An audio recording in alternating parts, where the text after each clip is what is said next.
In 2011, the Nintendo DS officially evolved into the Nintendo 3DS, and after a bit of an atrocious launch, found its stride and became one of Nintendo's best-loved handhelds. Boasting nearly full backwards compatibility with the Nintendo DS library, this device became the go-to system for portable games, outliving and outlasting both the PlayStation Portable and the PlayStation Vita. As is typical of Nintendo, the 3DS underwent some different designs and spawned the 2DS, which could play just about the entire 3DS and DS library, just without the stereoscopic 3D. In September of 2020, more than 9.5 years after its initial release, Nintendo discontinued the 3DS family, and so on today's episode, we'll take a look back at some of the more memorable games and features this great little device gave us. Next on Downloadable Content.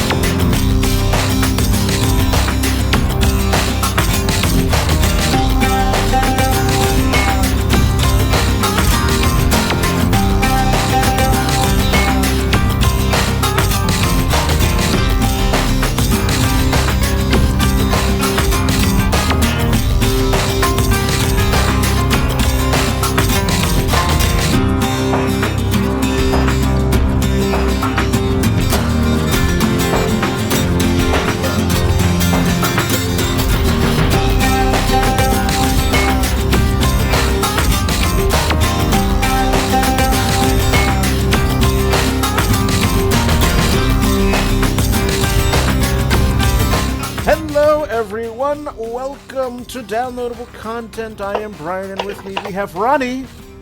Hello. And we have Spencer. We may have a Doug showing up later, our own personal Captain N, but we'll see if he shows up. That remains to be seen, but we have the three of us. You'll have the three of us talking today about the 3DS. But before we dive in, just want to remind everyone that every single episode of Downloadable Content can be found on iTunes, YouTube, Stitcher, Google Play Music, and Spotify, as well as our website, dlcpodcast.com. You can click the feedback button to let us know how we're doing. Either praise us, bite our heads off, whatever you want. It's all there for you. I would say check out upcoming episodes, but we are 2 episodes plus this one left in this 10-year run of podcasts. So, but don't worry, it'll still be there. It's all there. dlcpodcast.com. All right, gentlemen, let us go to work today, and today we're going to be talking about the Nintendo 3DS, which was, as we all know, Nintendo's last major handheld console before the Switch, and it had an excellent 9-year run. It had the same length of run as the original DS, 9 years as well, and yeah. So we're just gonna dive right in. I mean, the one of the things I do remember initially when the 3DS launched, I remember, and I think we all do, how kind of an atrocious launch they had. I remember very vividly that I believe it came out initially, it was $250, but nobody was biting, and Nintendo had to do something that they normally don't do really early, and that was they gave it a major price drop. Yep. Because also, sales were so abysmal. Yep, but here's the thing that a lot of people don't realize. The sales did not improve with the price drop. The sales didn't improve for about 4 or 5 months after the price drop. Yep. Sales didn't improve until Mario Kart 7 came out. That's really when the sales started to pick up. Absolutely. And that was definitely something I remember, because I remember the 3DS came out just a couple of months after we started Downloadable Content way back in 2011. And I just remember that coming off of the massive, massive success that was the DS. Now, keep in mind that the Nintendo DS, best-selling handheld console of all time, second best-selling console period of all time, only behind the PS2. So for Nintendo to just basically fall flat on their face right out of the gate. That's not actually accurate. Is it? Neither of them are in the top like 3 or 4. Genesis is the best-selling console of all time. I thought the PS2 was the best-selling console of all time. I'm pretty sure Brian's right on that one. Genesis was produced until I believe last year in Brazil, and they've like in South America they have more sales than frickin' anything else. I'll look up the numbers now, okay. But it's a misconception because most people, when the companies talk about this stuff, they don't consider any of the stuff for the Genesis after like the year 2000. All right, well, I'm perfectly willing to be wrong, but yeah, but. In any event, I believe that like the Nintendo DS is still the best-selling handheld of all time, the original DS. So for Nintendo to stumble right out of the gate on the 3DS was pretty alarming, and for a while Nintendo was kind of the butt of jokes because initially, I mean, they kind of had a problem. I mean, whether they priced the 3DS initially as way too high, or there were just not really any good games for it for a while.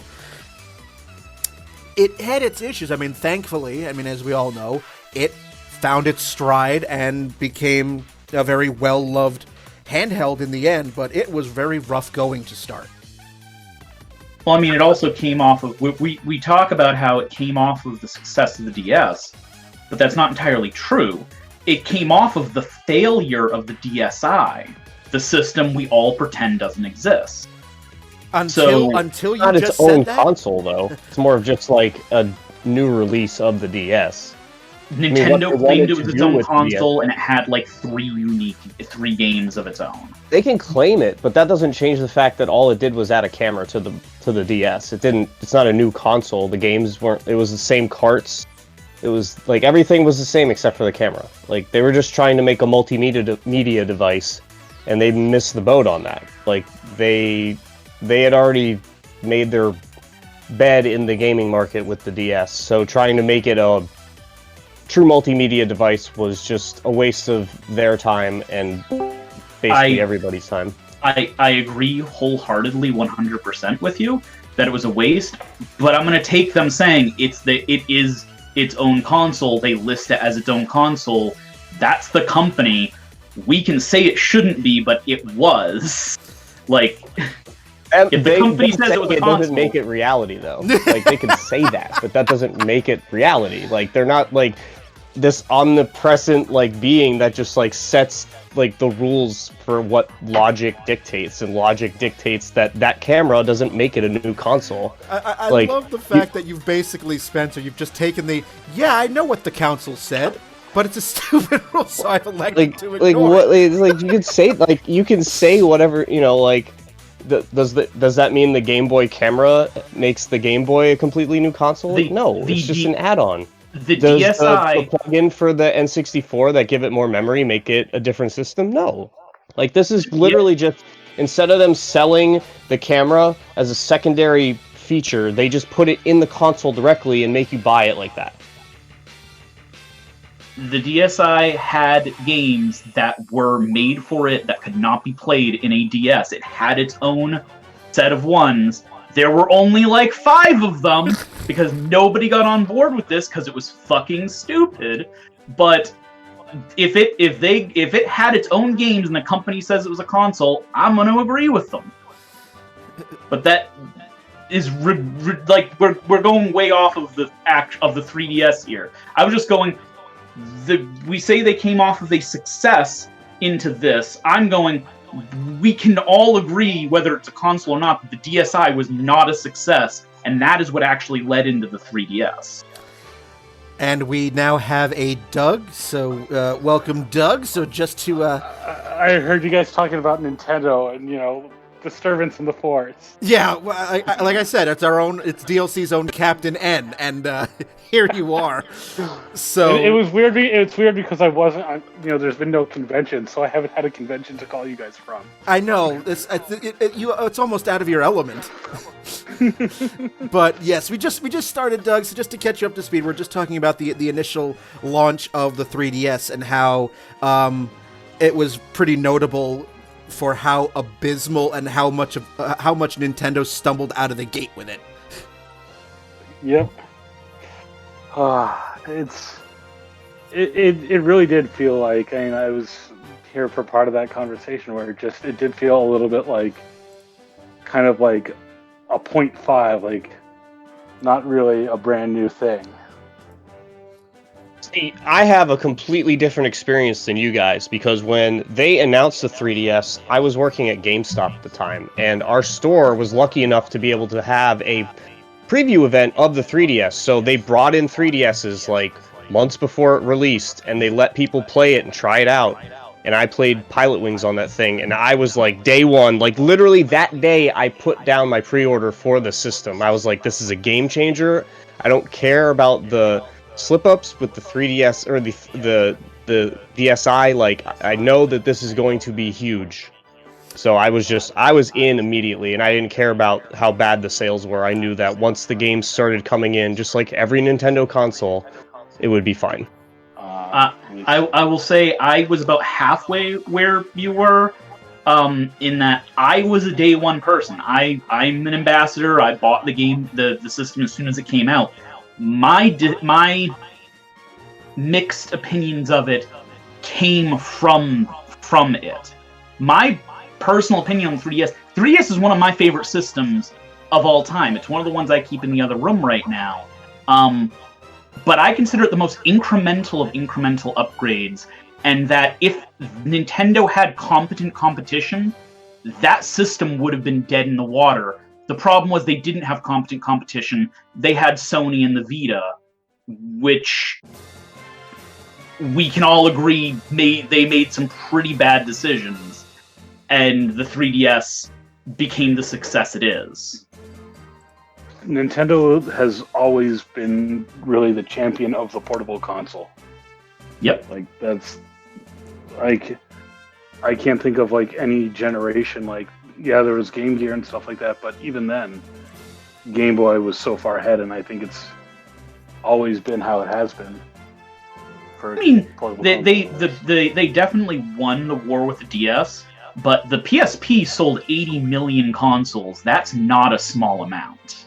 But the amount of money that they poured into making that, and it was nowhere near where they needed it to be. You know, just again, like working at GameStop, like dude, Pokemon alone like solidifies Nintendo's just status as the handheld market, because that system alone is going to make millions and millions of sales just off Pokemon. Period. Like more than pretty much any other. Like, it's silly. All I was getting at was the Nintendo has always won in the mobile market, but there are times they've had actual competition and times they have not. The PSP was actual competition. The Vita was not competition. I mean, I don't really think they competed, like, because they were both going for completely different markets. Like, the PSP was definitely trying to be a multimedia device from the get-go. Like, yes, it was obviously a gaming console for sure, but like, they invented a whole new, what was it, UMD, discs for it. They were trying to sell movies. Like, oh my god, how many movies got returned in that format? They had all sorts of stuff like that on there. So, like, yes, they were competing in the sense they're both selling video games on handheld consoles, but, like, they were going in such different directions that, like, I don't really see how... What Sony's plan was, they were never going to get into Nintendo's real, like, base market, in the handheld market, at least. I would agree with that. Once again, the Vita was the one that was competing with the 3DS, not the PSP, but yes, I agree with everything you said. And it's just as relevant to the Vita. Well, yeah, I mean, whichever. Whether it's DS or 3DS, PSP to Vita, like, the directions were different. There there was no like crossing the beams, so to speak, in terms of like what they were both trying to do at any given time in their life cycles. And I think like it's one of the things that's become a staple is that backwards compatibility, and Nintendo nailed it in handheld, but that opened that up so much more with 3DS. It's like this is the upgrade, but you still have all this entire library of DS stuff that you can just grab, plug in the same way. It's no different. And I'm still salty that they eliminated the Game Boy Advance port, because I still have to keep my DS around to play Game Boy Advance games, and it's the only reason I have it. I'll just get a Game Boy player for your GameCube. I do not have a GameCube. I play my GameCube games on my Wii. Yep, that's the same thing that happened to me. I still have my DS to do that either way, so. But as a Pokemon master, it's like necessary to be able to help transfer and all that stuff. So. Well, I mean, I think most of us have all been on Nintendo's handhelds forever, right? Like, yeah, guys? The only generation I skipped was the Advance, and then I went back when I got my DS. Yeah. Same. Yeah, I was gonna say I think I have every Nintendo handheld console, at least one of them, if not more than one, in my house. I even have the goddamn DSi. Oh, that's your own fault. I mean, no, I knew how bad the DSi was at that point. My DS had broken, and that's what I had access to buying at the time. So, I mean, and I didn't obviously buy a 3DS until much later because I almost never get any console at launch. But yes, so I'm trying to remember what the launch titles were for the 3DS. I've got some lists up. One of the most notable early ones was Nintendogs and Cats. They were trying to play off the success. But a lot of the early games were like the Ocarina of Time 3D remake, the Star Fox 64 3D remake, Super Mario 3D Land. Like, these are all titles that came out either in the summer or fall of 2011. But like I'm looking at the best-selling list, so there are definitely games in between that came out, but like didn't make as much of a market push as these. Ocarina of Time sold like freaking hotcakes. It's from what I'm seeing, it's just over 6 million. Which obviously is okay, but like Nintendogs and Cats sold 4.6 million coming out. That's still a lot of hotcakes. Yeah, no, for sure. But you would, when Super Mario 3D Land came out, in November of that same year, it sold 12.7 million, and then Mario Kart obviously almost pushing 19 million. So that's really when it started to pick up. But yeah, again, I'm looking at a best-selling list, not like every single release. But yeah, you're right that it only sold 4 million. But Ocarina of Time 3D was still the 15th best-selling game on the system. And given the fact that this, Nintendo was producing the 3DS until just this year, 9.5 years, there's a lot. Yeah. Yeah, there's only 7 games that sold over 10 million copies, and they're all what you would have expected. Mario Kart, the Pokemon titles. Yeah, the Mario Kart, the Pokemon titles, Animal Crossing, and then the 2 Super Mario Bros. Smash just barely missed 10 million, like just barely, like less than 500,000 away. The thing I will always remember for 3DS and first-party games is this was before I owned a car, so like anytime I was visiting friends outside of the city, I was taking the commute around stuff. So I played Pokemon Omega Ruby a ton, and I got to the point where I had gone and. Because you go through the main game, and then they unlock a little bit to like tell you what if you've cleared an area, if you've caught every type of Pokemon possible in there, and the daily rotation of the legendaries. And one time I was on the train, and I had put the 3DS like in the pocket of my backpack or something. It slipped out, and I lost it. I went back and got Pokemon. Bought a new system, got Pokemon Omega Ruby again, and played it all the way through. Again, because it was just that solid of a game on the 3DS. And yeah, it's the remake, but it's the stuff they added to that, and it was so nice to be able to have that game. Well, I mean, that's, a lot of people consider Gen 3 the best generation, so, like, that game, when that game came out, everybody was like, oh my god! Because, they all wanted that, like, nostalgia feel back, and it did a pretty good job. I personally preferred X and Y over Omega Ruby, Alpha Sapphire, but I thought they both did really good things. Yeah. Can we all agree that all of those are better than Sun and Moon?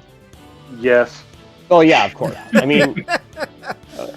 we could do an entire episode about how Sun and Moon, the changes that they made in like the general framework of Pokemon were unnecessary and didn't really add anything.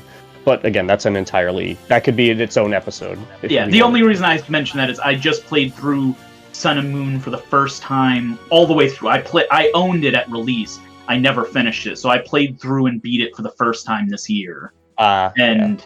Yeah, they are, so far, I'm actually doing a thing where I'm playing through all of the old Pokemon games to get my current thoughts, and Sun and Moon I'm reasonably certain is my least favorite of the series. Yeah, mine is Gen 2, but that's just because I don't like it leans too hard on Gen 1, and I'm, like, very anti-Gen 1. Okay. I don't think Gen 2 will be my favorite. Right now, my old favorites were Black and White. I loved those games. And then right now, I'm really high on the Sword and Shield. So I wanted to kind of pose this because we were talking about Omega Ruby, Alpha Sapphire. We were talking about the Star Fox, and like the Mario 64 remakes on that. I think that's part of what made some of these 3DS ones so successful, is you had this generation of people that grew up with these titles, and now they're able to buy a console. Yes, it's portable, but it's now I can take this with me, and it's a little bit of reliving the nostalgia, because now these people that grew up with these games have disposable income. It could grab them a lot more, and they're also having kids. So now it's another way to introduce their kids to their favorites. Well, sure. I mean, this is a tried and true Nintendo handheld formula. They've been doing this kind of stuff since Game Boy. Honestly, I mean, they started with like dumbing down versions of games on their consoles, but then once the technology on handheld caught up to those older consoles, then they could just one-to-one put it right in, and it So I mean that's just guaranteed money for Nintendo. Ocarina of Time, most of the ports on the 3DS are what I would call necessary ports, and what I mean by that is when you port Last of Us the next year to another console, you're not hitting a different market. When you skip 10 to 15 years, you're introducing that game to a new generation. And that's what I mean by that, where, like, Ocarina of Time 3D came out in 2011. There are people who played the Ocarina of Time 3D game that weren't alive when the original came out. And something that is based and that Nintendo has carried forward with the Switch. Yes, so, absolutely. But yes, that is exactly true, and it's yeah. No, you can go ahead. Okay, finish what you're saying. No, it's just, and then not only are you just mentioned like Ocarina of Time, but then you supplement that with other main entries. Like you saw Wind Waker come out on the GameCube, and then it followed up on the 3DS with Phantom Hourglass, for example. Yep. Tying those in. Please don't. Please don't. Please don't. I don't acknowledge the DS titles. They make me cry. Yeah, I can see that. I personally like Spirit Track. Title is the best title possibly, period. So they made up for it. A Zelda game. Because of that fucking part of my language, pan flute mechanic, I could never get into like one of the last dungeons. Big and they're field. like, oh, let's try and make this easier for you. You're not making it easier for you. Now you're just talking to me like I will stupid. I will not defend Phantom Hourglass at all, but I did enjoy Spirit Tracks. It was a flawed game. I'm like, I know there was another one. Spirit Tracks is like Wind Waker with like all the fun parts taking out, and then like unless you're like Sheldon Cooper and love trains, you're just not gonna like that game. I liked having Zelda as a companion. That was cute. I'll give you that, but like that wasn't enough to carry the rest of the game, and they did a better job with it in Hourglass, anyways, than they did in Spirit Tracks.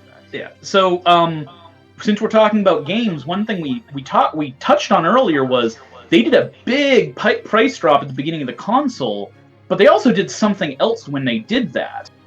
They gave free games to all the people who had the console before the price drop and labeled them ambassadors. Yep. That was the Nintendo apology tour. Yeah, including some games that were never released any other way on the console. That was pretty cool. Yeah.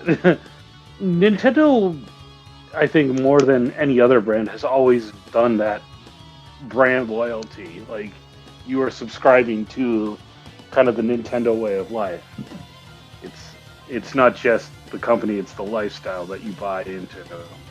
I agree. I will say Nintendo does a lot more of that kind of stuff in Japan than it does over here.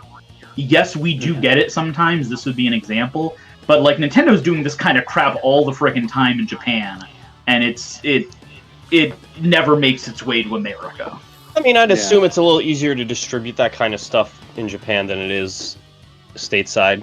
Oh, absolutely. Also, you don't need as big you don't need as big of a production run if you're just doing it in Japan as you would if you were doing it nationwide in America as well. Like there's a lot of reasons. It's also that like playing video games as an adult, especially like portable video games as an adult in Japan, doesn't have the social stigma that we do in America. I don't think that social stigma's really like. Yes, it was when we were kids, but I don't think that was really a thing by the time we've gotten to the point where we're talking about now. Like I worked at Walmart for 16 years, and I would see adults coming in with DSs and 3DSs and playing over at Subway on lunch breaks and stuff. Like I don't think that shame was as powerful once we got to like 2010. No, working in like a more like I don't know where I worked, I would get side eyes and weird glances when I busted out my 3DS on my lunch breaks. So I can't say that I agree totally. Like for sure, it's definitely not as bad as it was in the 90s and early 2000s. But I don't think that if you go to like a very adult quote unquote like social setting where there's like lots of older like boomers and stuff like that, you're still gonna get that like curmudgeon-y look when you pop up and play Pokemon or whatever on your DS or 3DS. I won't argue that. We all have different experiences on it. I haven't seen it as much, but I don't deny it's there.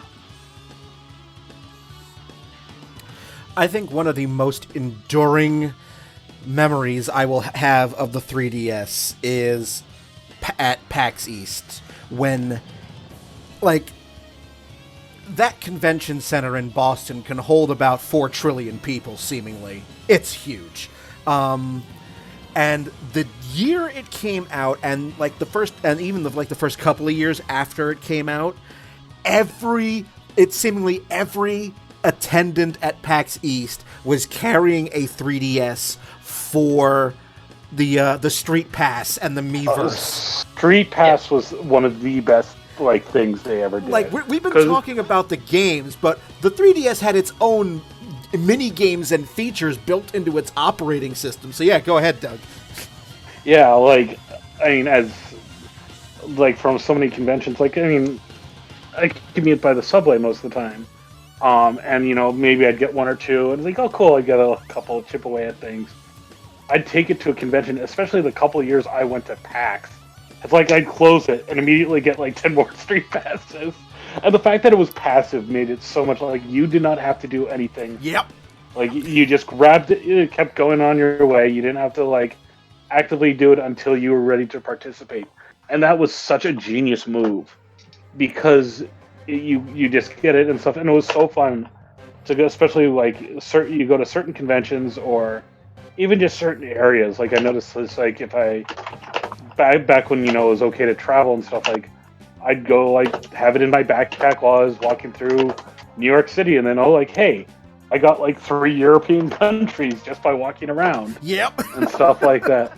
And it's like it was amazing, and like it really rewarded you stuff. And it's like because you'd get like achievements of like you met someone with the same birthday as you met someone on their birthday, you checked in on your birthday. And again, the fact that this was all passive, you did not have to lift a finger to get this transaction. You just got it as soon as you turned it on. Like like I said, the memory of just going to PAX and when the first few years of the 3DS's life, and just if you're sitting in line, you're in a queue line waiting for a panel or a concert or what have you, you'd get like 25, 50. I remember I would be consistently maxing out the Street Pass queue, and you would get states and countries, and then those Miis would help as part of those mini games that came with it. Yeah, like the fishing one. Like the fishing one, I always remember like getting extra crazy about trying to do it because you'd have to like wait for the notifications of this one, or like the flower matching one and stuff. Like they were ridiculously like basic things, but they were meant for like just like, okay, 10 minutes while I clear out my queue. And they worked so well. It was all about the dungeon crawling one. That was my jam. I was always playing that one. I remember What that was one. Called? That one was a blast. Like I really liked that one too because like it did the best job of like letting you really see the other Miis that come in, because like when you do the street pass thing and they run through, like you get to see them as they pass, but you don't really get to like look at and inspect what other people are doing with their Miis. So it was cool to be able to like see them like, oh, okay, they're like doing stuff and they've got like you get like different angles and stuff like that to get to really like exemplify what they did with their Miis. And like depending on what you set as your like favorite color, that was like the shirt on your Mii, on that dungeon game, it would be different powers. I always remember looking for the white t-shirt because I don't remember what the power was, but it was like the best power was the white t-shirt. So like anytime I saw someone go through Street Pass on the white t-shirt, I was like, yes, immediately jumping into the RPG dungeon crawler game so I could get that in advance. And there was like that for the first few years, and I loved it. Everyone had one. Like my very first PAX in 2011, I went like an idiot with my PSP for the internet connectivity because I didn't have a smartphone. And I felt like the only idiot at the convention as I'm surrounded in all of these DSs and anyone who bought the 3DS at launch because it was very brand new at the time. And I'm sitting here like, I can connect to Facebook. It was like Price is Right Failhorn, absolutely. I'm like, am I the only one in this entire convention center with a PSP? And the answer was probably yes. So I was like, nah, dude, I'm good. But yes, I loved. I wish they would have brought that back for the Switch. I'm glad to hear you guys talking about it. I don't go to conventions, and I'm not much for that kind of stuff, so I never use the Street Pass. So I'm glad to hear that other people did and enjoyed it.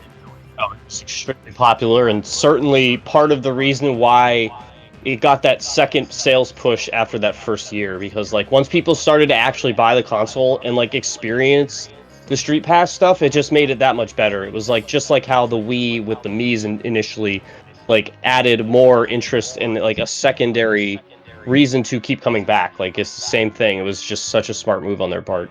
So I noticed something that none of us have mentioned yet. I mean, which we're I only think is 30 very, minutes in, so... which I think, well, no, but I think it's very telling that the whole reason it was called the 3DS is something we have not talked about yet, and that's the stereoscopic 3D. Oh, you mean that function I never used because I used it once, it gave me such a splitting headache, and then I never used it again? And the function that I'm not able to see, that function. That one? All right, well, fine. We'll talk about it. I was keeping that ready. Go for it.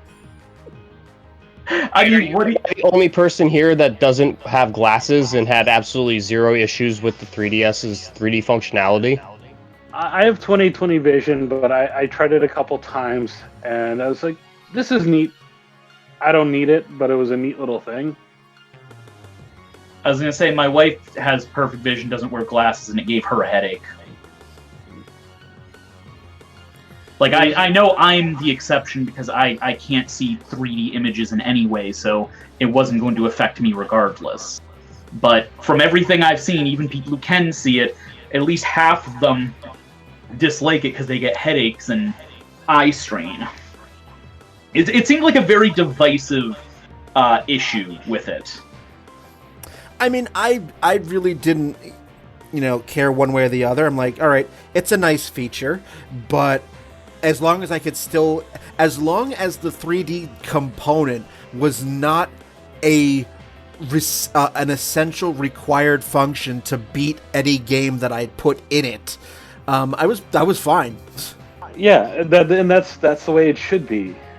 Like, it's a bonus, not an essential thing. Like, again, I'll go back to the frickin' pan flute thing on Spirit Tracks. I physically couldn't get the game done because of that microphone thing, but the other stuff, the 3D, I didn't need anywhere. There were 2 or 3 games that basically required the use of the 3D, and I avoided them, but for the most part, it was there weren't really many games that actually needed it. But because of that, not a lot of games never even, like, there are Nintendo games on the 3DS that you can't use the 3D on because they never programmed it, because when it got to later in the lifespan, they just kind of gave up on it. Yeah, and we got the 2DS as a result. Yep. So we could just say that little feature, it was just added a little bit of depth to it. See, I disagree, and I think that you guys, without the experience of playing a lot of different games with the 3D function, like you said, you don't need it to beat anything, but it adds so much depth to games, like, and that's not a pun. It literally adds depth to the gaming, like, that you get to, like, it gives you more stuff, like, I'll talk about it more when we touch on it, but like playing Link Between Worlds, they used the 3D in that game so well, and it's like it hurts my soul to know that you guys experienced that game without using the 3D functionality. I mean, when you have the 3D activated on that game, like, because of that top-down view, like traditional, like Link to the Past Zelda stuff, it came alive. I will admit that. Like, that game looked amazing in that setup. Like, don't get me wrong, there are definitely games where the 3D didn't really do much for you, or like really might even hindered visual, like, confirmation of certain things, but like I feel like, and like you said too, like, one of the Pokemon games didn't have 3D functionality in it, and I was like, okay, thanks, I guess, like the flagship title, and you're just not gonna have it, but whatever. I mean, I guess I really fall on it added to it, but you didn't need it. If, for example, again, for people that couldn't see it, like, couldn't use it for whatever reason. I can't think of a single one of my close friends that I saw with I can't think of anybody I personally in real life know that has a 3DS and kept the 3D on. Like, everybody would mess around with it for a day or two once they got the 3DS, and that was it. I can't give them personal opinion because, once again, I can't see the 3D, so for me it was gonna be a pointless thing regardless. Usually go ahead. But, like, everything I saw, like I forget which magazine it was I read back in the day, but they did a poll on it, and 50% of people hated the 3D and 50% loved it. So I really feel like this is a like, I'm not saying it was entirely pointless and there weren't people who loved it. I'm saying it's divisive. That's what I said earlier, and I stand by that. It was a very divisive feature. That's fair. I think like a lot of what I did was anytime I got a new 3DS game, I would test it out and see what it what it did. And it was usually, oh, that's cool. Go back and turn it off. Like, but it was neat to see. But I never felt like I had to have it. Yes, that was the opposite. I would have it on unless the game was like being detrimented by it, and then I would turn it off. But that was pretty rare, or like if it was like a game that the visuals were really not important. Like, if I'm playing like Brain Age or something, the 3D on that is irrelevant. So like, who cares? But like most of the games I'm playing, the 3D is actually relevant. So yeah, I mean, it's like you have that. Regarding that 3D functionality, it's sort of the mindset was, especially when you had third parties were coming in, it's like, oh, is the only one that can make a good 3D game Nintendo? I mean, that's kind of always been Nintendo's problem, is like their hardware is not hard to work with, but like Nintendo always finds these weird ways to like make the best out of the hardware that they have and have designed, and like other companies just have such trouble doing that. And I don't know if that's more Nintendo's fault or more just like third parties not trying enough, because the systems are so unique. Like, I'm not sure where to place the blame there, or maybe it's both. But I think it depends on the system. Like if we look back on the N64, that was a really, really, really difficult system to program for, and every third party came out and went, like, the actual programming language and how it works and how everything is was just ass. So in that one, I would kind of blame Nintendo. But for stuff like not taking advantage of the motion controls on the Wii, or not taking advantage of the 3D on the 3DS, I think that's more the company's fault with not capitalizing on what the system's trying to do. But be that as it may, yeah.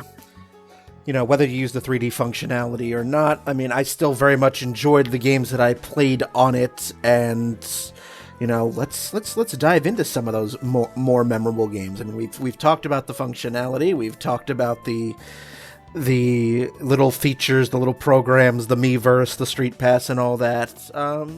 Why don't we talk about the best 2D Zelda game of all time, Link Between Worlds? Fight me in the comments. Oh, I freaking love that game. Like, yes. Yeah, like if you haven't played the game before, like, pause this right now. Pause it. Go online, go get a 3DS and the game, play it, and then unpause it, because you're doing yourself a serious detriment if you're like, well, it's just it can't be as good as like any of the other Zelda games, the handheld, or it's on the 3DS. That system suck. Like, you have no idea how bad you're doing yourself dirty. That game has such a big heart. It's such it's a love letter. It's a love letter to A Link to the Past, but it's still its own game. When I first, I was always gonna love it because I loved A Link to the Past. But when I went into it, I had a little bit of trepidation because it was more bright, more colorful, and I felt like Link to the Past, in a lot of ways, was a more somber story. It had a more serious story, and like some of the stuff I saw from Link Between Worlds when they were showing previews and stuff, I was like, okay, and there's the little jumpy thing, and like, you knock it down, and oh, this looks so goofy. I'm like, I know I'm going to enjoy it, I know it's going to be good, but I feel like they lost the spirit of Link to the Past. And then I played it, and I was completely wrong. You were wrong on every count. Like I will admit that. Like, A Link Between Worlds is wonderful. I think I would put it only like second only to Wind Waker in terms of, like I said, having a big heart. Like, that game just really makes you really like a lot of what's going on and everything there. It's like literally the only Zelda story I've experienced where, like, from beginning to end, I was actually engaged in this story and wasn't just playing the game because I was enjoying the, like, gameplay aspects of it. Like, Yeah. I legitimately wanted to continue to advance the story and see what was going on. For once in a Zelda game, which is, even for the best Zelda games, it's still pretty rare to be, like, having the story be the most important thing to you in the game. Pretty rare. Mm-hmm. The thing I will say that I loved about it is it had that mechanic of as long as you got rented the item, which I love the rent to own item model because it's ridiculous. But you could do the dungeons in any order as long as you had that one item for entry. You were good, and like you only needed that one item for that dungeon, until the end of the game. So you could go, like you could finish a dungeon in one go. You didn't have to go back and revisit it. Like, oh well, now I have this item. If you had everything, if you had that when you went in, you could finish it up. And I loved that. So many of those puzzles, I remembered. It's like, okay, I'm just gonna pause, take a moment, look at what I'm trying to figure out, what I need to do, what do I have available to me, and then half the time it's like, oh, well, I just need to use the merge with the wall mechanic or something like that. But you could figure it out. Like I never really ran into a point where it's like I need a player's guide to walk me through this. Nintendo has been hitting it out of the park when it comes to Zelda. Like from when they came out with Link Between Worlds, going into Breath of the Wild and the Link's Awakening remake. Like Nintendo has been doing extremely well with their modern Zeldas. Not only does the rental system actually add to the openness, as you're alluding to, it basically upgrades the game. It's one of the few times that in the Zelda franchise that they've actually addressed changing the core gameplay of like going to a dungeon, getting an item. That item helps you beat the dungeon, and then the item that you get lets you unlock the next area to let you figure out how to get to the next dungeon. Like they threw that all out the window, and more to what you were saying before about not needing a player's guide. I just recently, last year, like the end of last year, did 100% playthrough of this game, and I only needed to look up 2 items in the whole playthrough. Everything I figured out on my own otherwise, and like for me, that's pretty rare. Like I usually have to, when I'm doing those kind of playthroughs, I usually have to have a guide up because I'm going to miss something. But nope, not with this one. Yeah, I was going to say, I mean, for Zeldas that upend the formula in some ways, I mean, you got Majora's Mask, you have Link Between Worlds, and you have Breath of the Wild, and basically that's it. Yeah, just talking about it makes me want to go replay it. Okay, we're going to take a break in the podcast so we can all go and play the game. I know we said we were going to do a 3DS podcast, but how do you feel about shifting to a Link Between Worlds podcast mid podcast? I would be on board with that, but somehow I think we should probably move on to some of the other games that came out on this console. Shockingly other games. Yes. Are you sure? I don't know about that. I'd say a revival series of the revival of the RPG genre. Not that it was ever gone, because I'll argue that to my death. But Bravely Default and Bravely Second came out on this console and gave a new lease on life to the older turn-based RPG style. Bravely Default was an interesting creature because it employed another feature of the 3DS we haven't mentioned, the AR functionality. Yes. Which Bravely Default is the only game I've ever played on the 3DS that uses the augmented reality right at the start of the game. You mean you never played Face Raiders? No, sorry. But no, that's another feature we haven't talked about, the augmented reality, which Bravely Default took advantage of. I don't know if I can actually, accurately and definitively describe it, because, again, that was the only use. I remember having to hold up a card or lay down a card that came with Bravely Default and align like the camera a certain way. Yep. And then there was like a bunch that came with the console, those cards too. Yes. And everyone was excited about those for like a week. Yep. I remember like a couple of people getting like tattoos of that. Oh God. No one I knew personally, thankfully, but I definitely remember like seeing like a couple Reddit threads of people that did that. Yeah. People can be crazy. That's Reddit for you. But yes, Yep. Bravely Default was a great game. Yeah, Great Bravely game, but Default and Bravely. surprisingly didn't sell very well on the 3DS. It only hit 1 million. I'm checking how Bravely Second did, because I'm not actually sure. And I wonder why that was the case, because Bravely Default was yet another, definitely one of those games that I remember. I mean, a lot of reviewers were singing its praises, but it just sort of bleh. Well, Animal Crossing came out like the month after. That might have done it.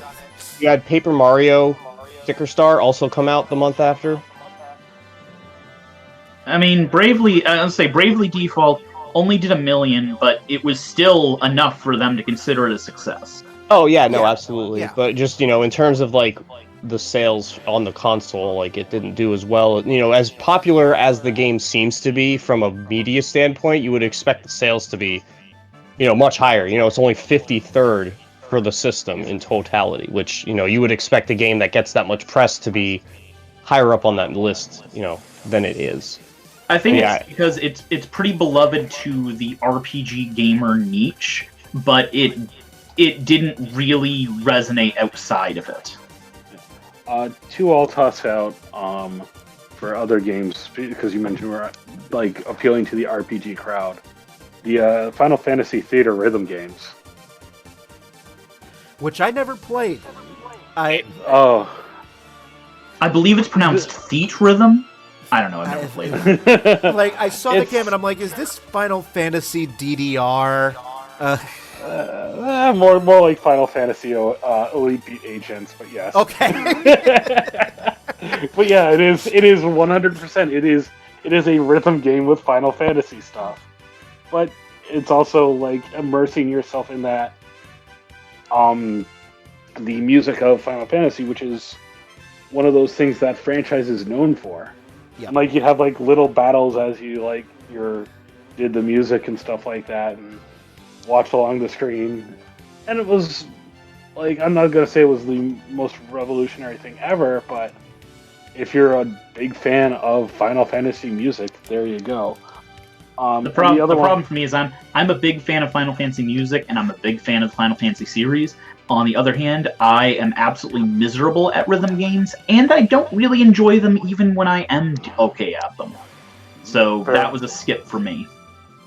I guess I'll be the outlier then. The other one that I just remember I had a lot of fun, and it's just one of those. It's another entry into the franchise, but it's a solid entry. Kirby Planet Robobo. That game was I had so much fun with that, and that's not just because I'm a fan of giant robot stuff, as Brian will attest. You sure? I know. If you're a fan of giant robots, let me introduce you to Lost Sphere. Yeah, but it was just another really well done one, and I think it's another one of those ones where the 3D mechanic just made the game look a little richer.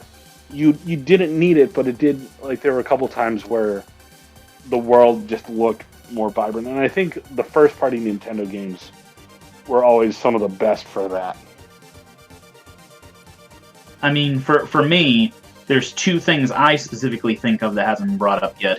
3DS is where Yokai Watch got its start from, and I really enjoy that series. It's basically Pokemon, but with more plot. Yep. Yep. Well, Pokemon always had kind of it had the inspiration of all the Japanese yokai and stuff like that for a lot of these things, and it drew from other mythology. Yokai Watch just said, you know what? We're going to take that and just explode the yokai angle and dive in with both feet. And I think it benefits from that. I was 100% on board with Yokai Watch, and I enjoyed the heck out of the first game. The second game I did enjoy. I didn't like it as much as the first. I kind of stalled out in the middle of it and had to come back to it. But overall, I enjoy the series, and I'm glad to see that it still exists, even if it didn't quite reach the heights that Nintendo wanted for it. Mm-hmm. The other game I wanted to bring up was Luigi's Mansion Dark Moon. Ooh, yeah. Which was just such a joy to play. I can't really say how it compares to the first one because I never played the original Luigi's Mansion, despite the fact that I've owned it since it came out on GameCube. With my GameCube, I never played it. Well done. I will be playing it eventually. I actually think it's on my list for next year. Well, if there's one thing COVID's been good for, it's been hacking at my video game backlog. But yes. Well, Luigi's Mansion was like we got a GameCube, but Luigi's Mansion was my brother's game. He bought that, and it's not that I couldn't play it, but I had my own stuff that I was playing, so I just never got to it. I actually own the port of it to the 3DS, and that's what I'm going to play it on. But yeah, Dark Moon, excellent game. Lovely. So I think Spencer mentioned Paper Mario Sticker Star, which I play because I love the Paper Mario series. I'm currently playing Origami King on Switch. And you mean not Mario RPG? But not Mario RPG, yes. Man, I knew I liked you. And I'm a Sticker Star because each Paper Mario game does something uniquely different. And it's like, okay, how are we going to adapt Paper Mario for the dual screens? And they did it very, very well. And, you have the usual Paper Mario tongue-in-cheek humor. And, we need to stop having shit happening to the Mushroom Kingdom. Someone needs to duct tape it the fuck down. Someone needs to just Gorilla Glue the entire Mushroom Kingdom, specifically Peach's Castle, just to the earth. For God's sake. The Mushroom Kingdom needs to take COVID lockdown more seriously. Yes, it does.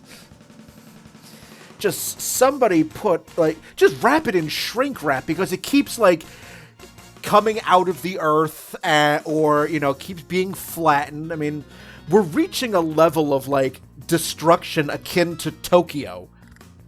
I mean, for the 3DS, they had 3 of the Mario RPG games because they had 2 of the Mario and Luigi games. Yep. As well as Paper Mario, correct? I believe you are correct. I definitely know that the Mario and Luigi games were handhelds. I think both across the DS and the 3DS. Yeah, they had Paper Jam, they had Sticker Star, and they had Green Team. Thank you. Yep. So that was a lot of fun. I did enjoy Sticker Star quite a bit. The only other games that you guys haven't mentioned to me that I really when I think about my time with the 3DS would be Fire Emblem and Monster Hunter. Both games blew up in the early quarter of the lifespan of the 3DS. I remember everybody I knew was playing Monster Hunter 3 when it came out, and the extra, what is that peripheral called? The Pro Plus Circle Pad that you had to get to play it.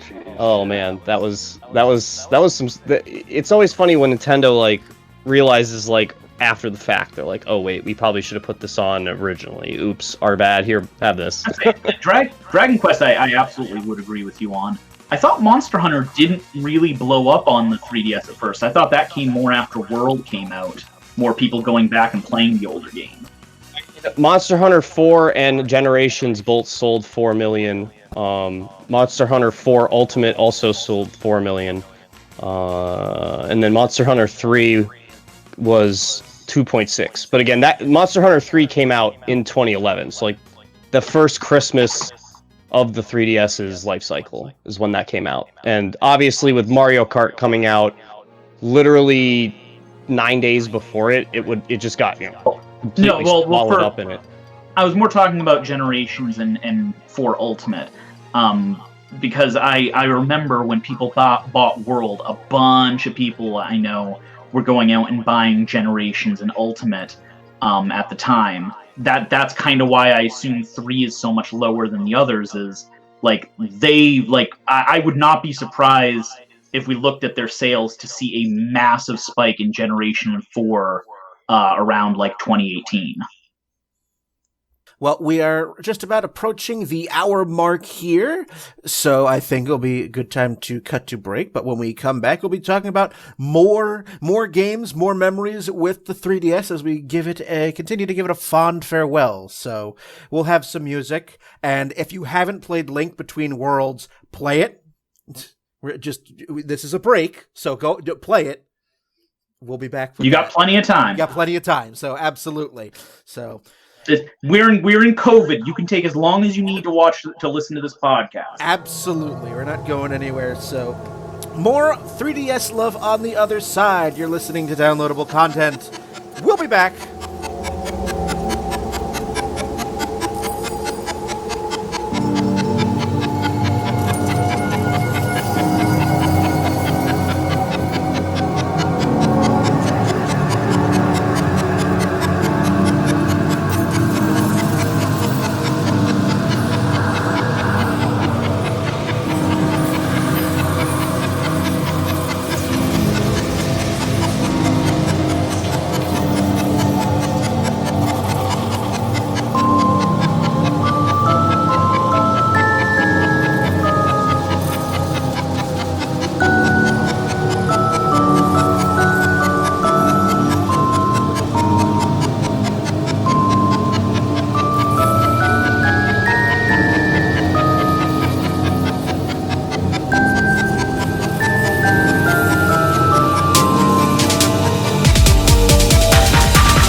Welcome back to our 3DS Love Fest here on Downloadable Content. I hope you have all played A Link Between Worlds.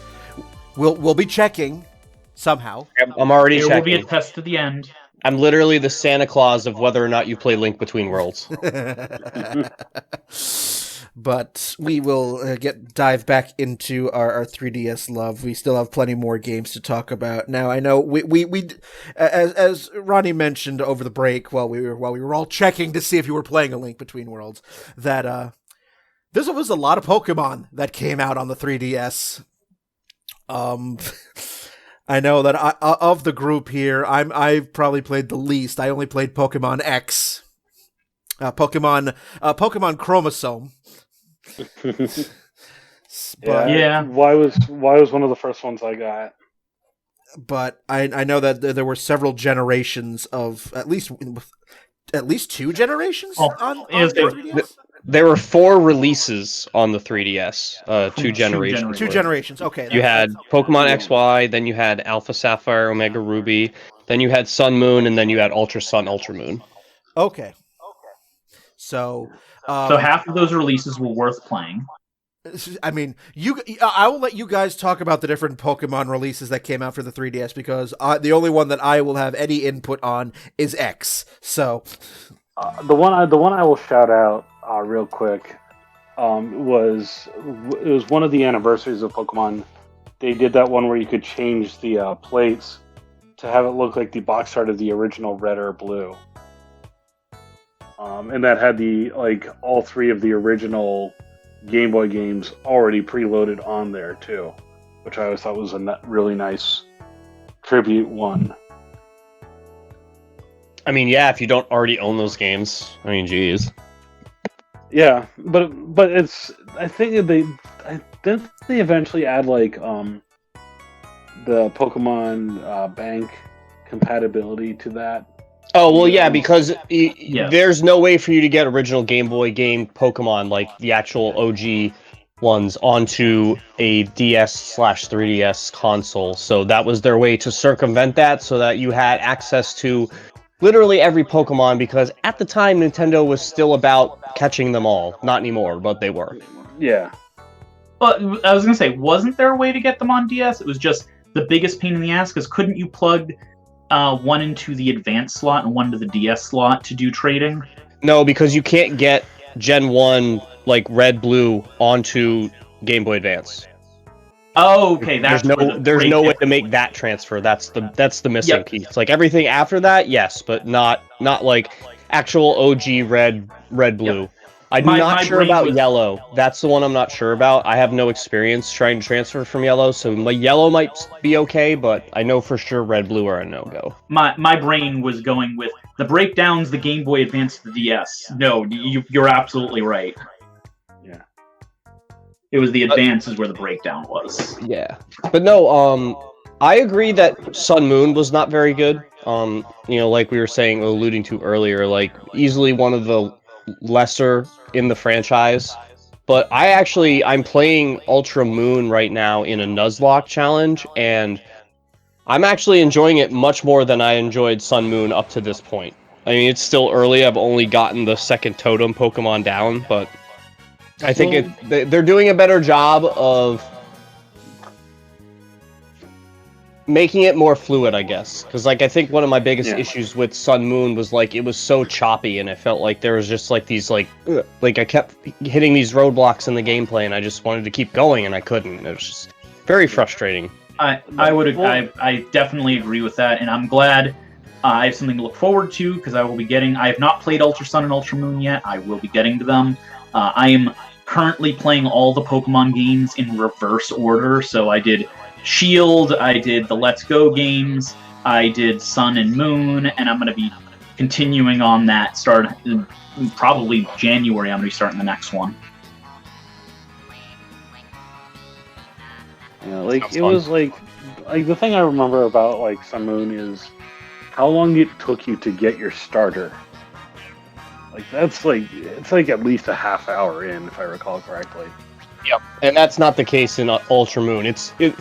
In Ultra Moon, the opening is you're moving to Alola, and you don't know anybody, and you meet the island Professor Oak, who's not Professor Oak, and then he tells you to go meet in town, and you meet you get your starters because you run into grass and you get into an encounter.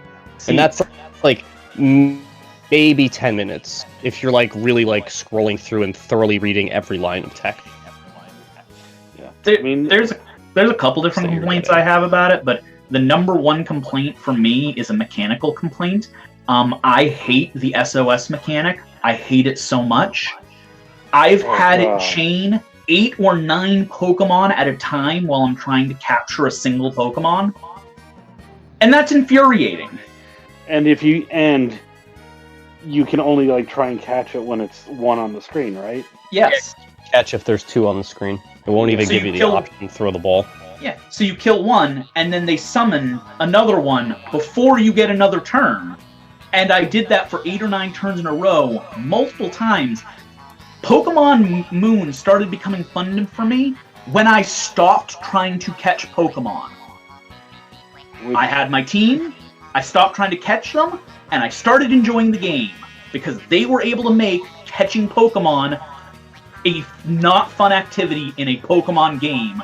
That seems like a flaw. Sorry, you can tell this is something I am passionate about. No, a drop. I had Pokédoll where the game hurt you. I had forgotten about that mechanic. It made me so angry. Yeah, no, I mean, like, and it exemplifies it even more because the totem Pokemon battles, which like kind of take the place of gym battles in this gen, that's the mechanic in those as well. Although, granted, you're not trying to catch them in that time, but you still have that same, like, you've got this overpowered boss Pokemon that gets to call an unlimited number of sidekicks, basically. So if you take one out, it's going to call another one. It's not like it's a certain number, like, oh, it only gets 3 sidekicks. Like, no, if you focus only on the sidekick and the totem Pokemon continues to, like, do its own thing, like, it's never going to stop. So you have to, like, basically fight a 2-on-1 fight, which never happens in Pokemon unless you're like fighting Team Rocket and they suck so bad that it's irrelevant. I will say, if they took the SOS mechanic from the rest of the game and just had it as a unique mechanic for the totem Pokemon, like, yes, those battles were hard, but that would have made them feel special, and I don't think I would have had a complaint with the mechanic. Since you're not trying to catch the totem Pokemon, because it's mainly the being unable to catch the Pokemon because it keeps happening, that's the pain. If anything, have it be like how they have Sword Shield with the wild area, have like certain areas of the game where they only do the SOS mechanics so that you know, like, okay, if I'm going to be catching Pokemon here, I have to deal with this, but like if I'm on Route 2, that's not going to happen, so I can just catch with impunity. Absolutely. I could see that happening, or like maybe making it like early games so that, like you said, you can fill out a team quickly and then they start introducing the SOS mechanic, but to have it be like literally the first encounter you can have it like be a thing basically is like... Absolutely. It's no bueno for sure. I think Sword and Shield took a lot of the ideas that were interesting in Sun and Moon, but weren't done well, and made them work. Like the gym challenges feel a lot like the island challenges, except actually executed well, because half the island challenges were just pointless and useless and boring. But there were some that were good. And like what frustrated me too was like you would do these totem island challenges and you can't catch the Pokemon in these challenges. You have to like complete the entire totem task and then you can come back later and catch them, and it's like, I don't want to backtrack. Like, if I've done this task, I don't want to come back to this place to catch these Pokemon. I want to keep going in the game and, like, go to the next one and do the next thing, because it's, like... It's just, like, a huge misstep on their end. It turned core things into chores. Yep. On the other hand, I will say, one excellent thing that this game did, the best idea that came out of it, regional Pokemon, was a great idea. Agreed. There were a couple other things, like narratively, I will say, like, one of my favorite parts is like Team Skull. Like in every other game, it's been like, oh, it's Team Rocket, it's Team Plasma. Everyone's kind of afraid of them. Team Skull shows up, nobody takes them seriously. That I love. Like everyone's like, oh, it's these jerks again. Like they're just like complete losers, and they're not lovable losers either. They're just losers. Yep. Also, it gave us the gem of the get in the bag Nebby. Yes. Well, I will bring up Lily specifically in that I feel like most of the characters in this game were forgettable, except for Lily. In the story, this is as much her story as it is yours, and a big part of the game is her growth over it. Yeah. And that was a good thing that they did. And I'm reminds hoping me a lot of N, but instead of having N with his like aggressive take on how to solve the problem, Lily's like the exact opposite, where she's like, a pacifist. She doesn't even want to be a trainer, so she needs you to help her achieve the goals that she has set for her. Yeah, absolutely. And I've heard we get more. He's basically, using, what is it? It's not Plasma. Whatever team he's a part of in that Gen 5, like he's basically using them the entire time. Yeah. I've heard that Lily gets more plot in Ultra Sun and Ultra Moon, so I'm looking forward to that. Yeah, she gets more time than your rival does. So far. Good, because she's more interesting. I haven't finished the game or anything yet. Like, I'm only about a quarter of the way through at this point, but she's getting more screen time than Hao. Hao is literally just... I know he was first. But Hao is just Hop with less personality. I mean, that's saying a lot, because I don't think Hop really has any personality either, so... I don't think Hop has a lot of personality either, but he has more than Hao does. I feel like if you could say anything about the more recent Pokemon games, it's that, like, your rival has been completely forgettable and might as well not even exist, because it's like, there's no challenge in any of the fights. The character themselves are never interesting or have any real importance in the plot. They're always like, dude, like, your rival's getting beat by everybody all the time, constantly. It's like, how is this guy my rival? He's not even good enough to even compete with the dudes that I'm smoking. I like that in notice this is not 3DS. I like that in Sword and Shield, you had more than one rival. You had Hop, you had Marnie, and you had Beatty. And they all kind of represented different kind of rivalry you would see in earlier game rivals. I think that was pretty well done, even though Hop was still the least interesting. Yeah, I think it's just they've done what they can do with one rival without, like, with the rival always being a good guy and being your friend and your buddy, and you're always like BFFs rolling all the way through the challenge together. Like, there's not really anything narratively that they can do differently with that. So if they don't want to have an evil rival that, like, you're either, like, competing against because you don't like each other, or, like, they're doing something nefarious that you're trying to stop, like, you have to have more than one rival. Yeah. So. I'd like to see them keep doing that, because I think even if you are making them all interesting, even if you are trying to do something else, I think the game benefits from having more than one recurring character. Mm-hmm. Apparently, I killed all conversation. This is just basically this has just basically been the all Pokemon chat for the first 15 minutes of this second half. You're welcome. Which is fine. You look at the sales. Pokemon 2, 3, and 4 on the all-time sales list. The only game sold more is Mario Kart, and you've got Ultra Sun and Moon sitting at 9th. So, like, if you count them all up together, they're pushing like 60 million copies sold on the console. So, like, it's not just about Pokemon, but, like, you can't talk about the 3DS without talking a significant chunk about Pokemon. Absolutely, I fully agree. I will give one last shout out for I think it was Sun and Moon, where there was the 20th anniversary commercial where it's everybody's playing this game. It's it's people playing throughout the generations. It's like young, old, black, white, male, female. It's everybody is playing it, and it's like it's showing like that, like people excited or like doing like the fist, pulling down their fist in victory when they catch an important Pokemon. It's like, oh, I have done that so many times, And I love that ad because that is such a, this is for everybody. We want everyone to have a good time with this. And it was so inclusive and so just brilliantly stated. I loved that ad. And it's one of those ones when I'm, having a rough day, I pull up and it just makes me feel so much better.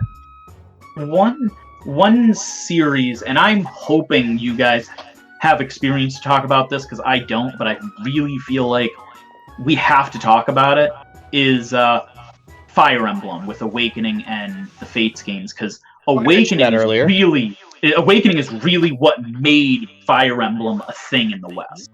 Okay, but before I'm good to move on, but before we do, I just want to talk about one last thing Pokemon-wise. XY was the first Pokemon game that had 3D models for the Pokemon themselves. This was extremely important in the franchise because one of the biggest complaints about the franchise up until that point was how the models themselves of the Pokemon hadn't really gotten the kind of evolution that you would have expected considering how much the rest of the game had evolved over the generations. And some of those initial designs from X and Y have been used all the way from X and Y to the Switch to Sword and Shield, just slightly cleaned up. Yeah, exactly. They did not remodel a bunch of them. These are like the framework for the 3D models that Nintendo has used, like you said, since 2013. So like the game itself might not hit a lot of people's radars as hard because of Omega Ruby and Alpha Sapphire, and then Sun and Moon are like more talkative games because of how negative they get press wise. So like people don't really talk about XY that much. So yeah, I was gonna say you're the big Pokemon guy, so like I will cede to you on this, but I always thought X and Y were two of the more popular ones in the series. I mean, it's the highest selling for the 3DS for sure. It just snuck by Sun and Moon. Like they're both X and Y and Sun and Moon both sold 16 million. X and Y was like 16 and a half, and Sun and Moon was like 16 and a quarter. When I hear people talking about, well, I didn't just mean sales. I just mean like when I hear people talking about their favorite Pokemon games, X and Y are almost always in the discussion. Really, because as someone who like lives in the scene, like from most people, it's like Gen 1, Gen 3, and then Gen 5. So like Black and White, Ruby and Sapphire, and then Red and Blue. Yeah, I hear a lot of Ruby and Sapphire. I hear a lot of X and Y. Those are the from looking from the outside, from people I know and stuff. Those are the two that I hear brought up the most, is X and Y and Ruby and Sapphire. I always felt like I was kind of the outlier in that Black and White was my favorite. No, a lot of people consider Black and White 2 the best game, period, in the franchise. So when you get to that, look forward to that. Because if you like Black White, you're 100% going to love Black White 2. Absolutely. It's probably the best sequel I've played besides Link Between Worlds, like just period. And then, of course, I knew that a bunch of people are going to say Gen 1, because for a lot of people, that's all they played of Pokemon, or that was the first one they played, obviously. So that it has that nostalgia. And how to distinguish nostalgia from reality. Whatever. I feel some saltiness. Shall we move on to Fire? I mean, I'll make this quick. There is no reason why Gen 1 should have 4 separate releases over the lifespan of Pokemon, and we are still waiting for Gen 4 and Gen 5 to be re-released on anything. That's all I gotta say about that. I'm sorry. I'm glad that they did, because Let's Go is my favorite of the series. So at this point, I'm glad to see Fire Emblem start, with the 3DS really gaining in prominence, because until my only real experience with Fire Emblem was, and I'm sure this was the case for a lot of us, was in the form of Smash Brothers. Yeah. You mean all of those characters with swords? Yes. There's so many. Current Smash not included. I feel like I'm playing Utna. Everyone has swords. But yes, with Fire Emblem coming to prominence, those are games that I still haven't played. I know they are, we're required playing at this point, but it's just I haven't gotten to them. I mean, Awakening didn't sell as well as Fates did, but Awakening needs the credit because Awakening is what brought Fire Emblem to the mainstream, what brought it to the gaming audience, and made a lot of people aware of it as a game and not just a character in Smash Brothers. Paraphrase a great movie, Awakening was the spark that lit the fire of the franchise's popularity outside of Smash. Yep. Yeah. Also, Fates had two separate games, and I guarantee some people bought both, so that's going to affect that 3 million sales as well. Yeah, because like you said, it's not even an entire million more that it sold. So, and with the extra game, that had to have accounted for something of the extra sales. But again, it was definitely more popular for sure. Yeah, Fates definitely deserves a lot of credit as well. Just like I feel like because Awakening sold less than Fates, it's easy to undersell its importance. But like, we would not have Fire Emblem. We would not have Fire Emblem Three Houses over here if Fates had bombed. That was their big and last chance to make Fire Emblem a thing over here. Like Nintendo has had people at Nintendo have had interviews basically going, if Awakening failed, they were just going to abandon Fire Emblem in the Western market. Well, it was so perfect though. It was such a good time for it because not only was the 3DS starving for like quality RPGs that weren't JRPGs, it was also like, again, you guys won't really be able to attest to this, but like I thought that the 3D added to Awakening's quality because of the fact that it's like, basically a chessboard. So you get that like extra like isometric kind of angling that you get from the 3D depth. So, again, it doesn't make anything necessary, but it adds a level of visual quality that I believe adds to the game. How did Animal Crossing Happy Home Designer get in at number 21? Because Animal Crossing is life. I'm not making fun of Animal Crossing. I love Animal Crossing. I'm amazed that the spin-off title that I rarely hear people talk about was still the 21st best-selling game on the system. It's the thing, because the people that play Animal Crossing don't talk about video games. They just play Animal Crossing and then they go back to being normal people. Shots fired, I guess? No, I don't think so. But it's that Nintendo thing of that you have that loyalty. Like I heard people talking about New Leaf.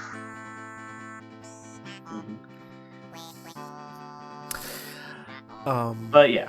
So, excellent. Wonderful. So, obviously, I just mentioned Smash. Smash for the 3DS, which came out, that was sort of a companion game to, I can't really call it a companion game. It was its own game, with Smash for the Wii U. So, the first and only Smash that was on a dedicated handheld, excluding the Switch, because the Switch is its whole other category. Switch. I'm sorry. I know how good it is. I am so salty at Smash 4 for having no story mode. It ruined the game for me. It's why Smash Ultimate is my favorite Smash game, because it has the largest single player campaign of all of the systems. And that's just been a thing that Smash has been including with, like, most of its installments, but no. They did in every installment but that one. That's why I'm salty about it. It removed the single thing that kept me playing Smash. Admittedly, that was, even though I own Smash for the 3DS, that was the Smash game that I played the least. Mm-hmm. I buy Smash because I will have friends that are like, "Oh, we should play Smash," and I have to play with them, and I enjoy myself. I'm not denying that, but it only happens. Like, I can count the number of times that happens on my hands over the course of the lifespan of a Smash game. So for me to get actual playtime out of it, that's what the single player is. That's how I get my money's worth out of the game.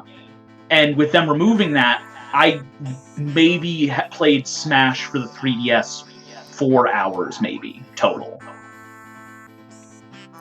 I mean, also, not to mention the fact that something else that we have mentioned is that the 3DS also could function as an additional controller for the Wii U. And yeah, that was a really, really cool addition. That was an excellent, excellent addition. And what ultimately happened for me was I owned Smash for the 3DS, but I wound up using it as an extra controller at friends' houses for Smash on the Wii U. Like, I used my 3DS for that game more to play on friends' Wii U's than I did playing the standalone Smash title on the 3DS. Which I just thought was just an interesting aside. And I mean, also for me personally, being that this was the first Smash game on a handheld, it did not feel right. It's like, how could you condense all of that? I'm so used to seeing all of that action and insanity and hilarity on a regular television screen, to condense all of that into this tiny screen, and it felt wrong. It felt weird and off-putting somehow. It's wrong.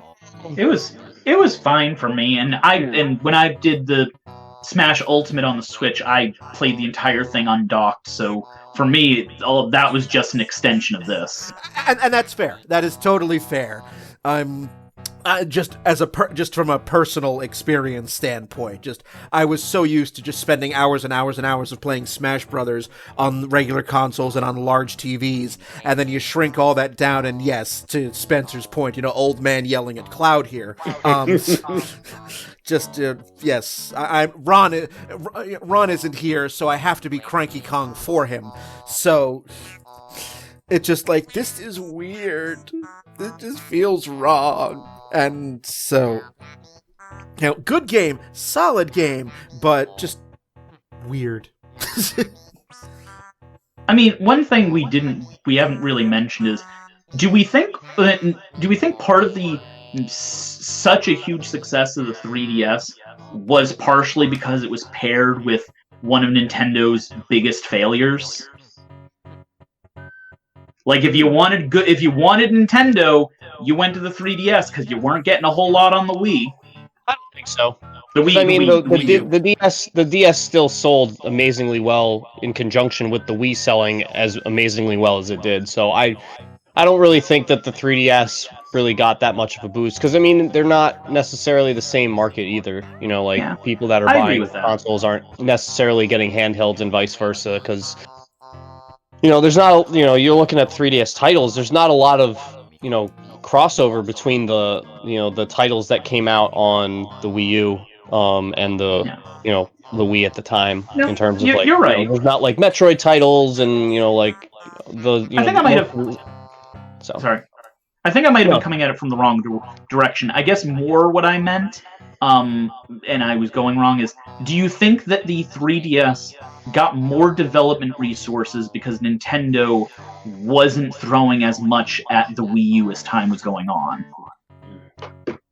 Because I feel like... Okay, because I feel like there's a greater amount of major first-party titles on the 3DS over the same period of time as opposed to the DS. I personally think Nintendo always saw the Wii U as like a stopgap to get them to the Switch. Like, I always feel like they knew that they couldn't do what they wanted to do. Like, I think their goal was the Switch, but I think that in the early 2010s, they couldn't technologically get there. So they were like, okay, we can't keep riding the Wii. it's too outdated. But we need to do something to get us to where we need to be so that we can get the Switch out. And that's what the Wii U was. Like, honestly, if it wasn't for Mario Maker, like, no one would even talk about the Wii U. And I think that was mostly Nintendo's fault. Yeah, I agree with that. I had 2 games I want to bring up that are a little different than what we have, because I have 2 games that are not exclusives for the game for this system, but I want to talk about because I feel like this was the system to play them on at the time. And that would be Shovel Knight and Ultimate NES Remix. Shovel Knight was out on every goddamn system imaginable, but I feel like Shovel Knight excels the best as a handheld game, and the 3DS was the handheld system to play it on. And then Ultimate NES Remix, which the games originally came out on the Wii U but was ported to this, I don't even know why they thought they should have brought those out on the Wii U, because the game is great, but the gameplay takes between 15 and 60 seconds to play. It is the perfect game to be playing when you're on a commute or you have a couple minutes you need to sit down. Like, it's designed for mobile. So those 2 games, to me, like, they were on multiple systems, but the 3DS was the system for them. Up until the Switch came out and Shovel Knight got on that, but that was much later. I can see that. I mean, I've only played Shovel Knight on PC and the Switch as well, but I could certainly see Shovel Knight lending itself very well to the 3DS. Yeah, I kickstarted it, and the system I chose for it was the 3DS, and I do not regret that even a little bit. Fair. It's funny you mention this, because the only experience I have with Shovel Knight is on the 3DS. And I would agree in totality with that statement, because I felt like this was perfect on the 3DS to play. I had a really good time playing it. I've only played the actual original Shovel Knight content. I still have the other DLC releases, or whatever you want to call them, the other nights, so to speak. So I don't have the full breadth of experience with it, but like, from what I played, like, I thought it was perfect on the 3DS. I've done the main game, and I've done Plague Knight, but I haven't done any of the other ones, so I've got to go back to that game myself and experience the rest of the DLC. Such a good game, though, and once again, such a good system to experience it on. Did anybody else here play any of the NES Remix games, or is that just me? I had a handful of them. Like, they were all like just really solid, though. Like, it's revisiting that classic stuff, and it's opening the door to people that may have never had access to it before, which is what it should be. Yeah, I wish, like, I liked it best when they did more of the actual remix stuff as opposed to just the challenges. But like, when it's you're playing as Link, but you're in the Mario game, or you're playing, like, when they, like, switching stuff around or giving you different weapons that you wouldn't normally have, or, like, that was really where it shined. And I feel like that opened the door to a lot of, like, fan-made, like, mashup videos and stuff like that. Oh, yeah. And while they're very, very, very different games, I feel like the NES Remix games kind of went away because of the Mario Maker series. I feel like that was kind of where they wanted the more creative ideas to go. Yeah, but I think it's an important stepping stone to those. Yeah, and I would love seeing NES Remix come back at some point, or Nintendo Remix of any kind. Well, it kind of has with Super Mario Bros. 35. I think that's kind of one of the first stepping stones in terms of that kind of evolution of that NES release on the Wii U and into what they want to be doing, because it makes more sense for them to do these like limited timed releases that you can just get for free as being part of their online club or whatever they call it. I forget, but like, you know, having access to this and then, okay, we can pull this back, tweak it, work on it, and drop like Lost Levels or I've got mixed SMB3 or whatever, you know what I mean? Like, You know that I've got mixed personal feelings on them being limited time releases as opposed to allowing them to continue to exist, but I cannot argue with the success. Like, there's no argument about how big of a success and how good of an idea that was.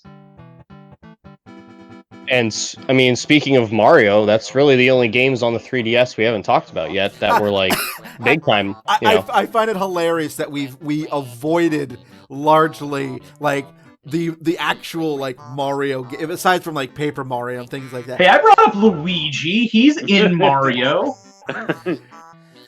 But yeah, between Super Mario Brothers 2 and Super Mario 3D Land, those were two monster heavy hitter titles that like really started getting the ball rolling on the sales of the system, you know, in conjunction with Mario Kart.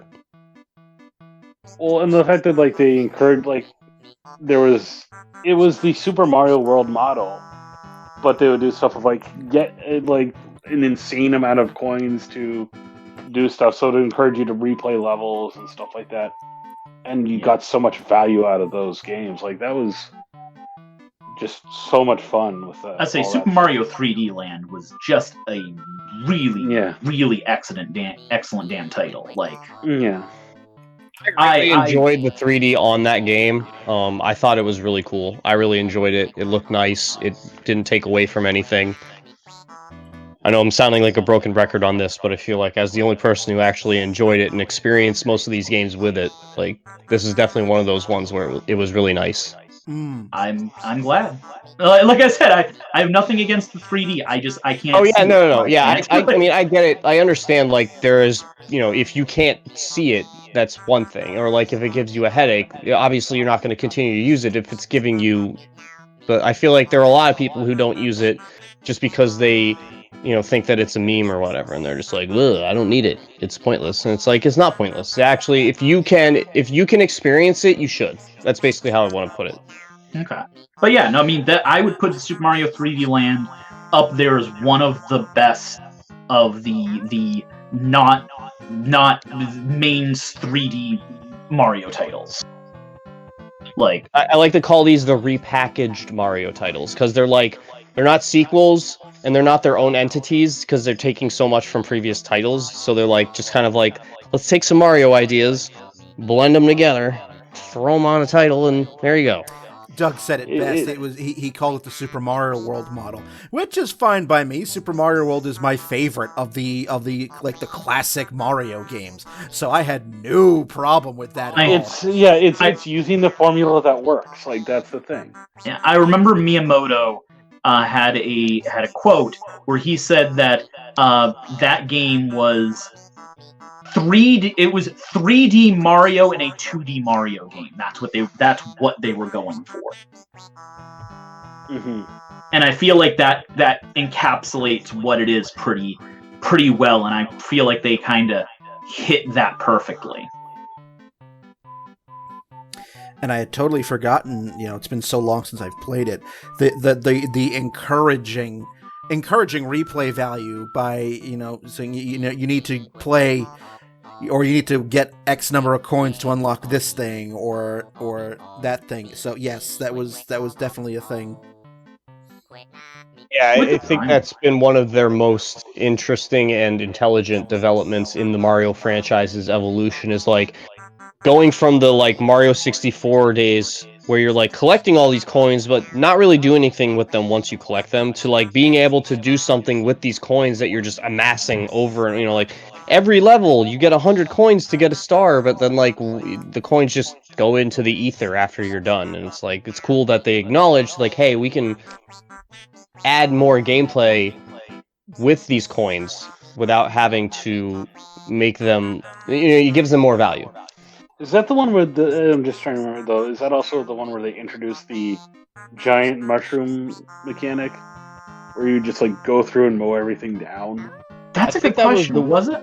I believe that was the Wii U sequel, but I can't remember. But yeah, the two of those kind of blend together a little bit. Yeah, that's why I was trying to remember. But then, so again, like they would do that model, like there were items that would like more than like the P block of just like turn everything is coins. It made its first appearance in the first new Super Mario Brothers game on the DS, the Mega Mushroom. Okay. Yeah. Yep.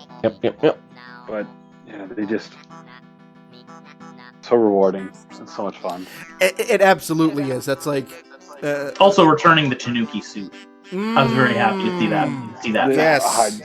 I can't believe I forgot to bring that up. Yes, that was yes, one of my indeed. favorites. I was gonna say you got the Tanuki. The two I really remember from that were the Tanuki suit, and they brought back the boomerang flower. I still have the promotional keychain of the Tanuki that they released when you pre-ordered the 3D Mario 3DS system. Nice. It was like the Mario Red, the system itself, 3DS. They did so many good versions. Like I think that's one point we can bring up is all the different versions of the system that you could get. Like I mentioned the Pokemon version, you mentioned the Mario one. There's that really nice Samus one for the re-updated version of Metroid 2. Ocarina of Time 3D one was gorgeous, even though I didn't want to get it. I was like, man, I wish I could get this without having to buy the game.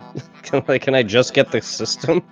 I intentionally avoided that because I knew so many of my friends that were getting it. They're like, I don't want to get my console mixed up with someone else's. Yeah, right. But, I forgot about that. I forgot that we had Metroid Samus Returns released on the 3DS because yes, we did. I remember somebody made a fan remake of it, and the no fun police of Nintendo went nope, cease and desist, because Nintendo was working on this. So Nintendo at least this time it made sense. Like, yes, okay, at least you're doing the one time it makes sense. I mean, here's the thing. They do pull a lot of stuff down that they shouldn't. I'm very salty about the way that Nintendo acts a lot of the time. But usually when it's something that big, there's a reason between that and Pokemon Uranium when they pull them down. Yeah. I mean, they're never going to let anybody replicate Pokemon. That's a no-no. That's a big no-no. But there's dozens of them that are done at this point. Like Pokemon Uranium, like I that's the one where I go, I want to know what got that one specifically called out. Was it just that it hit the mainstream bigger than the other ones? Because like I can pull up dozens of standalone Pokemon titles made by fans. Oh yeah, it's one of those. It's like anytime I see Kotaku or Polygon mention, they write an article about this particular fan work that someone's made, and then all of the comments are just like, "Shut up! Delete your post now! Like, shut up! Like, why don't you just call Nintendo and let them know? Like, hey guys, BT dubs." Like all of the comments that are just like, and it's hilarious. It's like, will you shut up? This is why we can't have nice things. That's like there's not too far from our house. It's like there's a place that they say they're a speakeasy, yet you have to get reservations on Open Cable. It's that mentality of like, guys.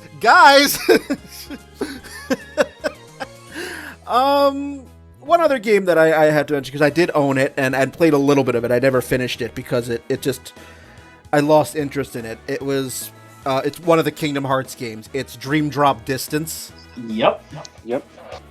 That did come out on this. I was going to say, it did come out, and by this point, my knowledge of the Kingdom Hearts canon is so convoluted and missing, because Kingdom Hearts is basically a D&D campaign that went so far off the rails. It's wonderful. Yeah.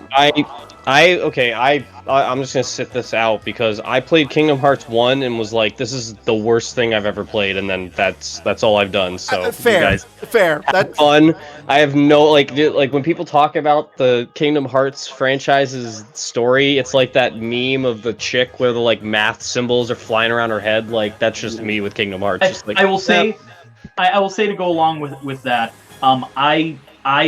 Me and my wife rage quit the first Kingdom Hearts game because of frustrations with the controls. But a friend of ours had us play the second game, and it was so much better that it made us go back to the first game and just power through it to see the later stuff. Because the first game is very flawed, especially mechanically. That's enabling, and I won't be a part of it. That's fine. But there's a reason. It's all I'm saying is all of the games aren't the same as the first game. They do fix that. They don't fix the story though, but that's okay. You either love it for being something so ridiculous you expect it came out of the 80s. You either love that. I have a personal vendetta with Kingdom Hearts just because Chrono Series gets zero attention and Kingdom Hearts constantly gets releases when there's no reason why there should be any more releases in that franchise. Hey, Chrono Trigger is my favorite game of all time. I love Chrono Cross. I've been waiting for a game. I was on forums for Chrono Trigger. Trust me, I'm on board with you, but I don't hold that against other Square franchises. Because Square has the resources to do a Chrono Trigger in addition to all the rest of them. They just choose not to. But yes, so but yes, I have one last game that I want to bring up. Sure, as we start winding down here. Just because I think it's a point to bring up is Star Fox 64 3D, because I loved one of the things they did in the model of it. You could play the new kind of updated version of it with like some different mechanics and routes and stuff like that. Or you could switch, like you had to beat that through once, and then you could unlock Star Fox, the mode that was Star Fox 64 as you knew it. So if you love the original, which that's another one of those, I just want to have fun for an hour and revisit an old friend. That's one of my games to do that for. And I love that it was like either or, because I feel like some of these times they make like a re-updated or that kind of 1.5 edition. And it's nice, but I miss the original. Like I always think of one game I loved on the PSP was Mega Man Maverick Hunter X, because I love the original Mega Man X. And they changed like the order of some of the capsules that you get in there. So I could not go back and just play my original route. I had to like rethink my whole order. I couldn't just play Mega Man X again. So the fact that this Star Fox 64 on 3DS gave me both as an option was fantastic. And I think that's something that when companies are looking to make a 1.5 edition, that's the way you do it. So let me ask you, when this came out, I was like, and I basically had put too much money in the system already and was like, alright, I can't just find another purchase right now. Did you enjoy the gyro controls at all, or did you not try them? How did those work? Because I was interested in seeing because I felt like Star Fox was probably the best chance of that working and not just being completely horrible. I'm one of those people that fidgets a little too much when they play a game, like you start leaning with the controller because that'll make you turn faster and stuff like that, because that's how that logic works. But so it was all right, but it was another one of those. This is a neat idea. I don't need it, but it was like, and again, I may not be the best person to judge. I think I fidget a little too much, and that's more, I think, a statement on me than like a detriment to the game. But it's something I've always loved about Nintendo, and I say this pretty much every time I've been on this podcast. Nintendo always seems to be throwing new ideas at the wall and seeing what sticks. Fair. They have their safe bets, but they're also going to throw a couple new things into the mix. When I play shooters, I always kind of lean when I'm looking around a corner, as if it's going to make me lean further around the corner. So yeah, we're living the same life. I was gonna say that kind of thing is why I love Splatoon on the Switch. Mm-hmm. For the gyroscopic, it's so good. Coming from somebody who doesn't play shooters, it's so good for me. Mm-hmm.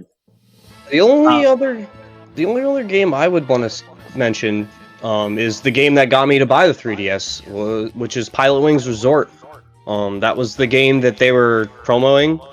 And yeah, you mentioned that earlier. I fell in love with it, and like honestly, like if you guys, I don't know if you guys ever played like the SNES Pilot Wings. Yep, absolutely. It's very much a true sequel to that game. A lot of the same kind of missions in terms of how the island's structured and like the way that you fly. And then, obviously the 3D adds a whole extra layer of like depth in terms of understanding where you are in the space. But, if you're not using it, you're not using it. But it's, it looks great. And, if you like that kind of just chill flying around kind of gameplay, like it's a really good title, and it's probably pretty cheap considering it didn't sell very well. So if you're looking to find it, it shouldn't be too much. That's something I give a chance to. I did not play it on the 3DS, but yes, I did own and play it on the Super Nintendo, and I loved it. So yeah, if you love the SNES Pilot Wings, definitely give it a check out. I definitely will. I have one game that I did not play, but I also feel like we should bring up because it was bringing back an iconic franchise, Kid Icarus Uprising, which from what I've been told from every single person that I know that played it, it is a great game, one of the best on the system, that has the worst control scheme of all time. Yeah. Any of you play it? Any of you want to give your opinion on that? I didn't play it.